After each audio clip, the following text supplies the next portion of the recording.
Hi hello నమస్తే అండి. నేను ఈరోజైతే పప్పుచారు పెట్టాను.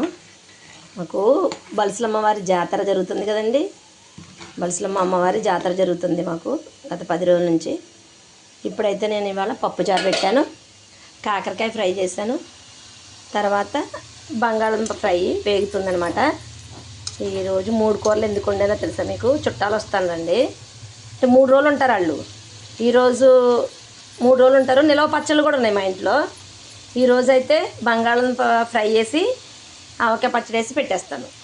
రేపు అయితే పప్పుచారు వేసి, ఇంకా పప్పుచారు ఈరోజు పెట్టదు, ఎందుకంటే రేపు పొద్దున్న ఖాళీ ఉండదు, చుట్టాలతో మాట్లాడడానికి అది ఉండదు కదా, కొంచెం మంచి చెడ్డ మాట్లాడుకోవాలి కదా చుట్టాలతోటి. దాని నుంచి రేపు పప్పుచారు వేసి ఉసిరికాయ పచ్చడి వేసి పెడతాను రేపు. అదేంటి ఎల్లుండు మళ్ళీ సోమవారం ఉంటారంట, సోమవారం పొద్దున్నే వెళ్తారంట. అది కాకరకాయ ఫ్రై చేసి గోంగూర పచ్చడి చేశాను. గోంగూర పచ్చడి కాకరకాయ ఫ్రై చేసి చేస్తాను. ఈ 3 రోజులు సరిపడా వండేసాను అనమాట. ఎందుకంటే చుట్టాలు ఉన్నప్పుడు మాట్లాడడానికి, మంచి చెడ్డ మాట్లాడుకోవడానికి అసలు ఖాళీ ఉండట్లేదు. ఇక ముందు చేసేసుకొని పెట్టుకున్నాం అనుకో మనకి ఇబ్బంది ఉండదని చెప్పేసి 3 కూరలు ఒక రోజే చేసేసాను. పొద్దునుంచి నాకు అదే పని. ఇక చుట్టాలు వచ్చేస్తారండి.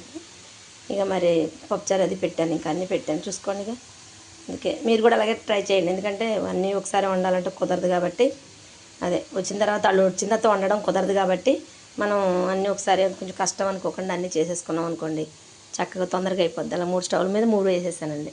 మీరు కూడా అలాగే ట్రై చేయండి.